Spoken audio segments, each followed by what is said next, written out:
Hello, welcome to SME Spotlight, a special initiative from SME communities where we focus the spotlight on the small and medium enterprises, that is SMEs.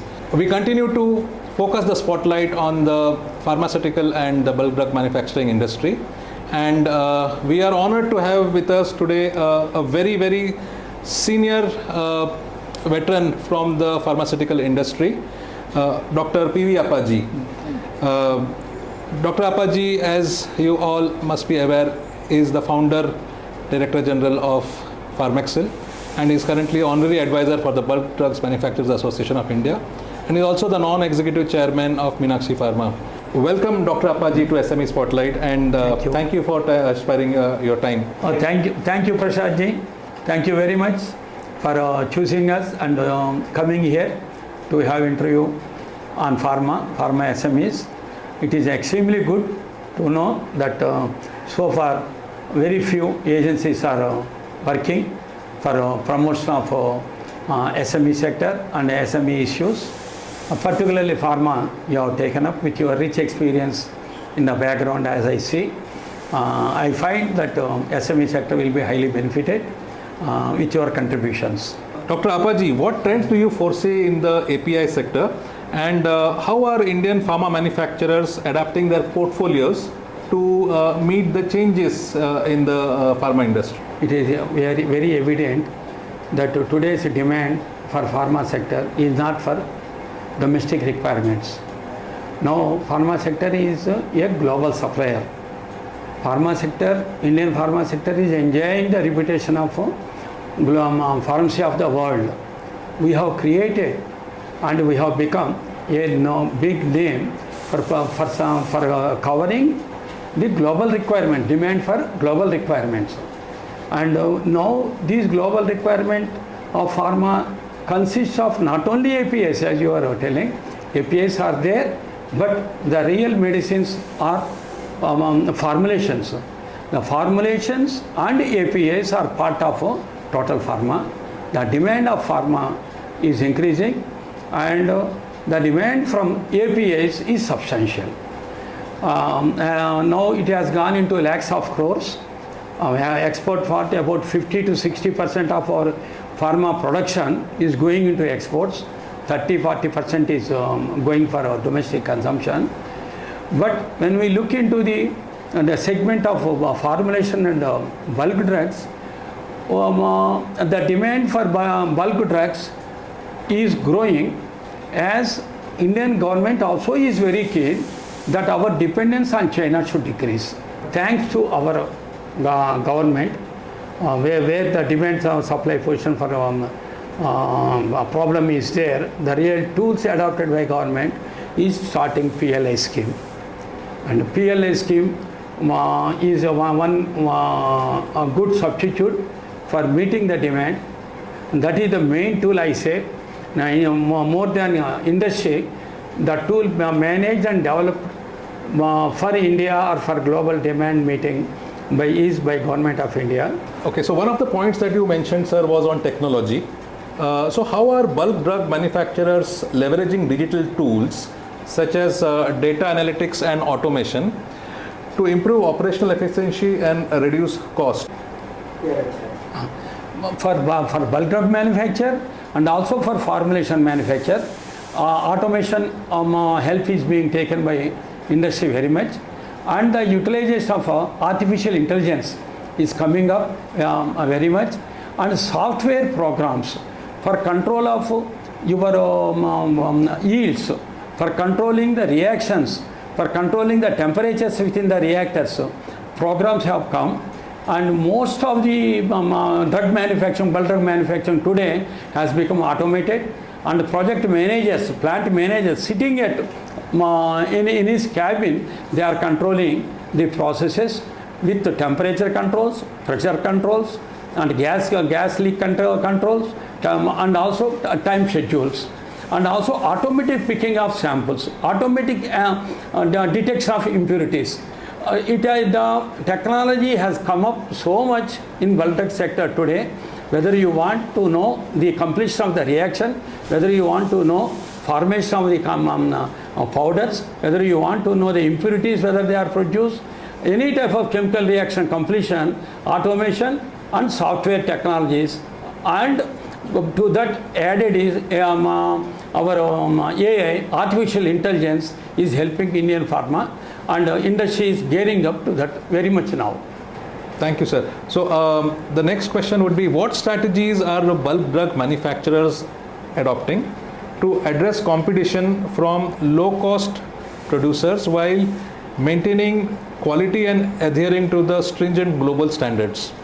And in bulk drugs, earlier small scale sector was having a advantage of low cost production because of some manpower cost and also low scales.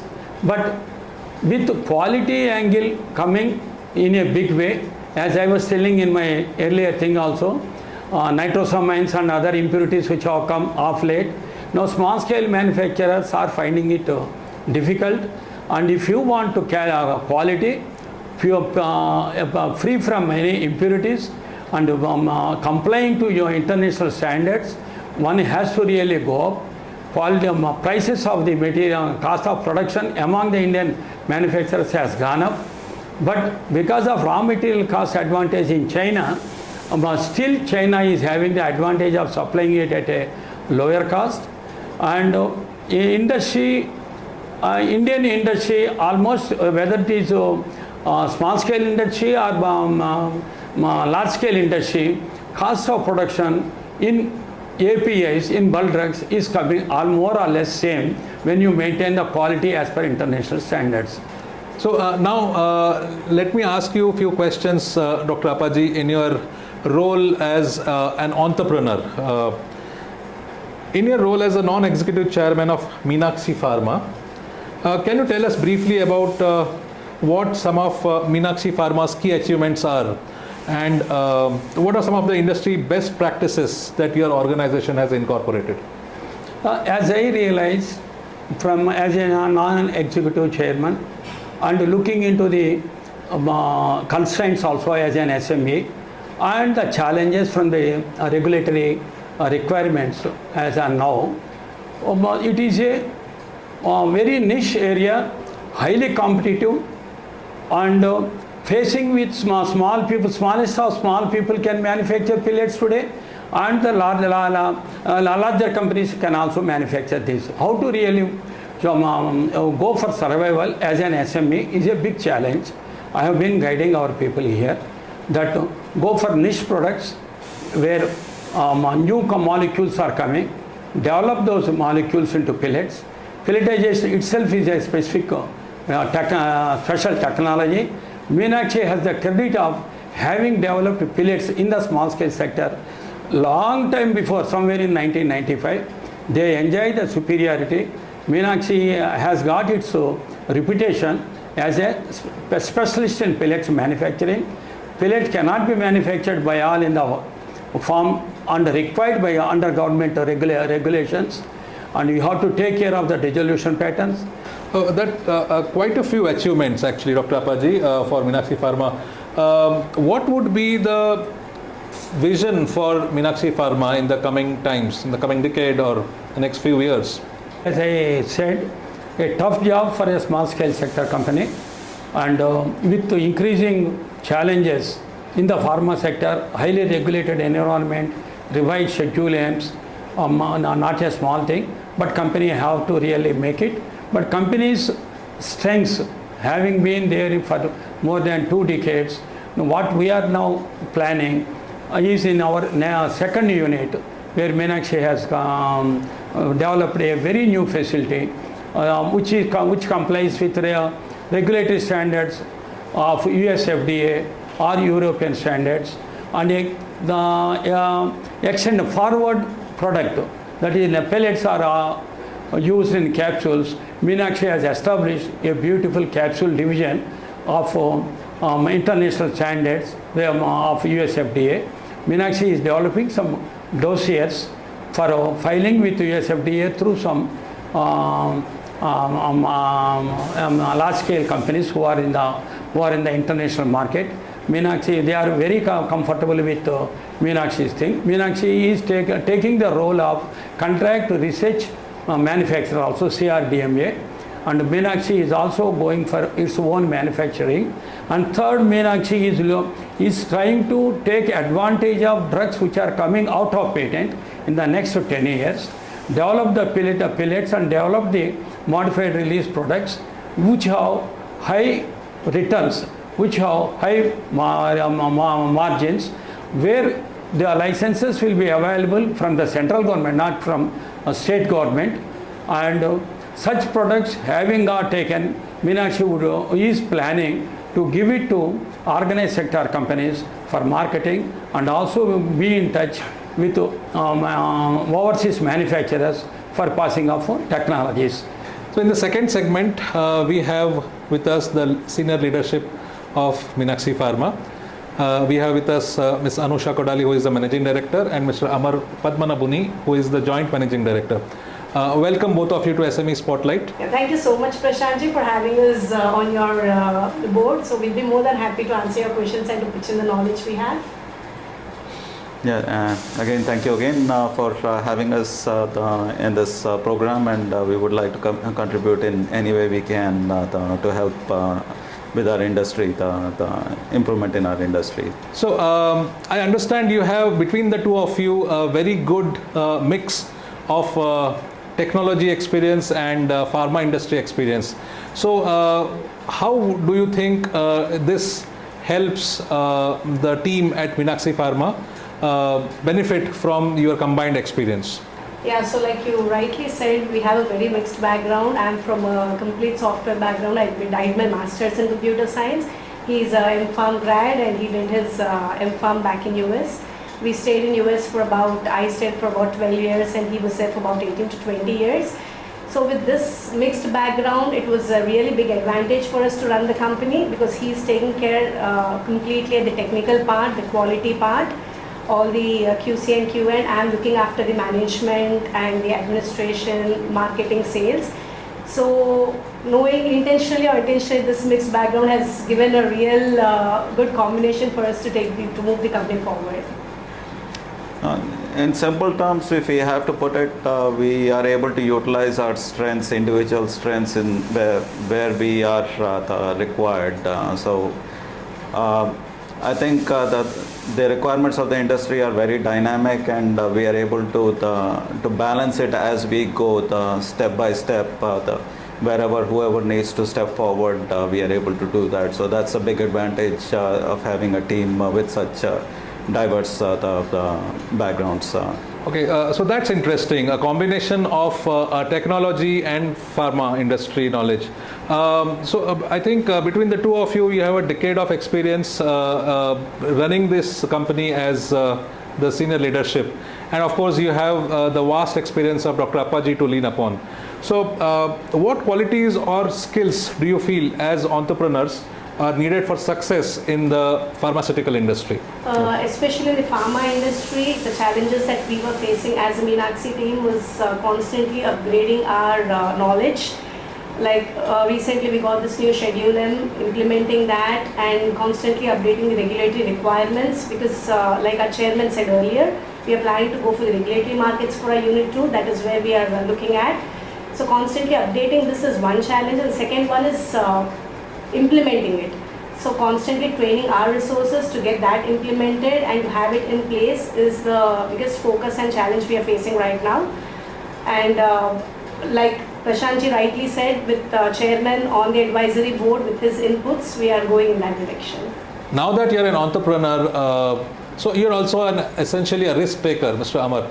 So how do you balance the need for bold risk taking with the safety and compliance requirements of the Indian pharmaceutical sector? So one, you rightly categorized this question as a balance. How do we balance it? And it's a balancing act for sure. One of the biggest challenge is to be able to balance being an entrepreneur, a business owner, as well as balance that with the technical requirement of the industry.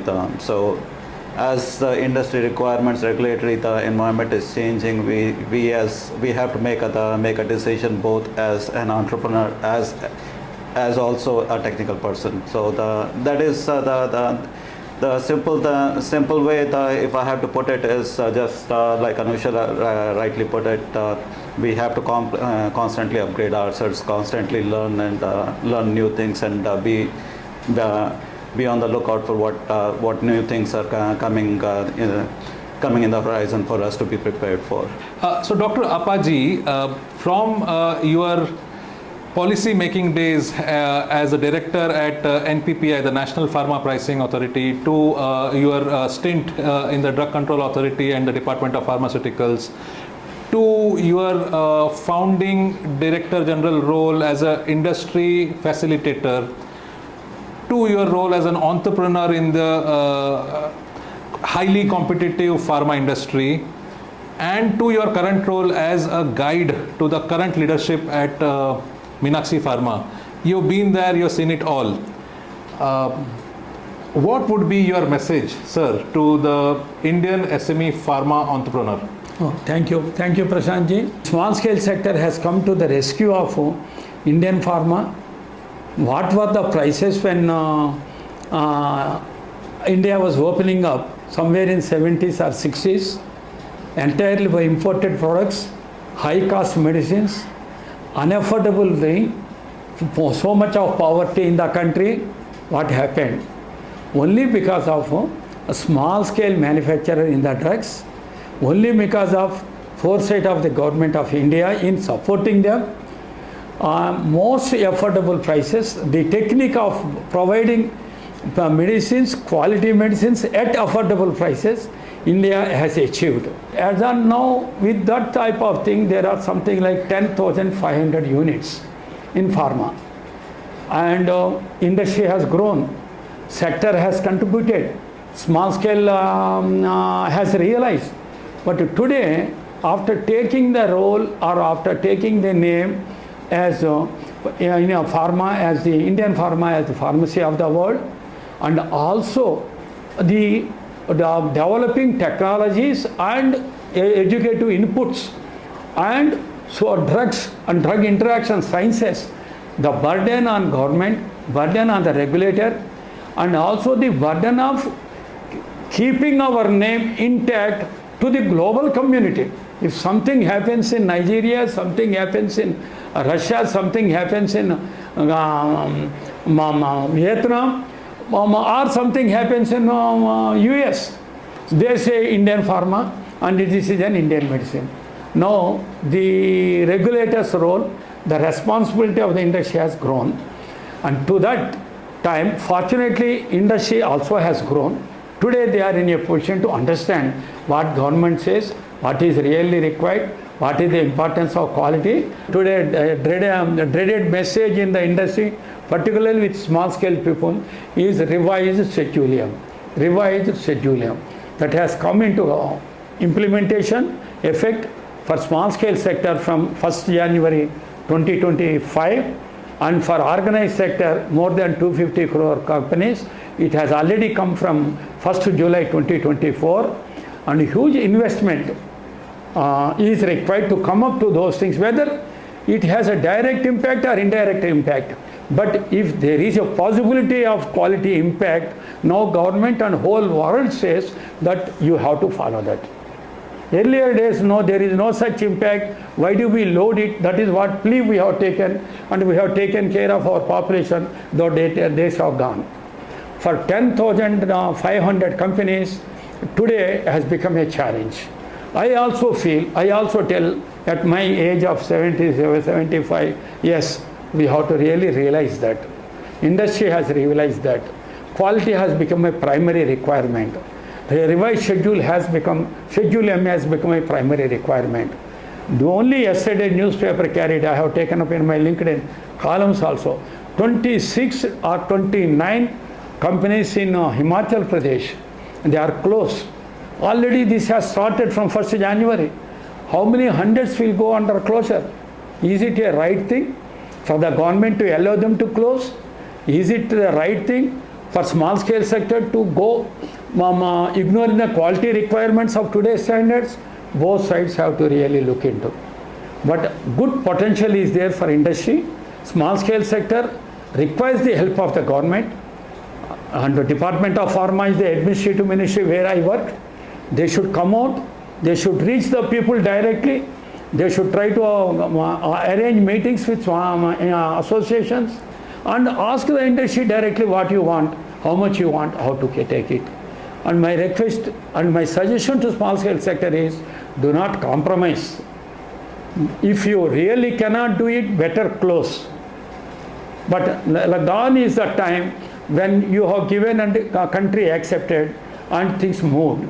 But today it is not the thing.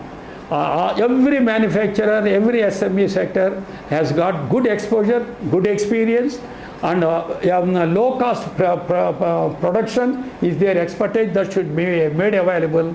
My appeal to small scale sector is to come up to the expectations of the government, improve yourself, not a big thing, understand the revised schedule M, implement it, go to the government, take some fund, and my regulator friends, they should become educative, and not that today's rule is something different from today onwards. I will start closing the units. Educate them, give them time, and take up the industry. And these 10,500 industrial units, they should all become WHO certified. They should all become PHIX compliant, and most of them should aim for regulated markets where there is some good price. You also gain something. The acceptance of Indian pharma is there. Utilize those your profits, or rather generations, money generation for only quality improvement. Educate your staff with quality and try to implement with quality. Gone are days with data integrity issues. Do not allow our Indian culture to follow in your plant. Our global requirement, data integrity requires everything on paper, everything clearly, everything documented. Remember that it requires to be documented. Remember that every product needs to be tested. Remember that every product has to be manufactured in an excellent, good manufacturing practicing area. Remember that you have opportunity for domestic market and you have opportunity for global market. It is win-win game. Good thing. My request, suggestion, SMEs, improve your quality, take advantage, and my request to government, support SME, give them fund, and my request to regulator, be friendly, educate them, let Indian pharma that has come up to this level in India and globe should grow further, and we should not allow any other country to come up as a competitor with our skills and particularly our capacity to give affordable price or low cost prices. I have seen several countries, very difficult for them to come. It is real expertise and skills of Indian people, Indian small scale and Indian pharma companies. We should utilize it.